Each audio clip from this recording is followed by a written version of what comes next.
美国的关税措施然后实施，再去各部会就去立法院报告。农业部是表示要继续观察冲击的情形，不过嘛强调讲是袂使放弃美国市场。也那是经济部是强调讲，因要扩大投资美国2000亿美金。农业部长陈俊贵、经济部长郭志辉，会再来到立法院经济委员会，本来是要报告美国关税32%的冲击，免怎提升产业竞争力，但因迄报告是未覆盖，美国又搁宣布调到10%。农业部强调，袂当放弃美国的市场，会加大来采买，绝对不能因为关税的提高而放弃美国市场。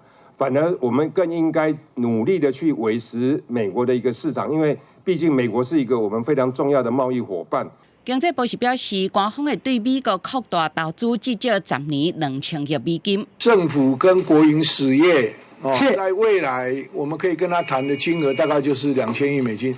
那这里面是包括我们大概10年了哈。关税暂时降到10%，不过未到美国的模头原本定有3.8%。对此，农业部表示，因为中国防收更较悬的关税，有利咱伫美国的布局。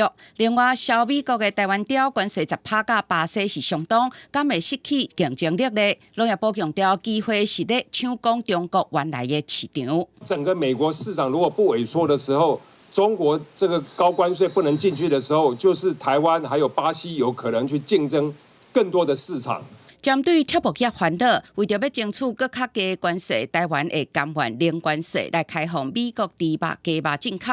对此，农业部强调会坚守立场，稳定国内产业，确保农民权益袂让步。经济部是搁一届强调，规划投入410亿来支持产业提升竞争力，但前提是企业袂当裁员、袂当降薪。公司新闻林建梅、谢正林台北报道。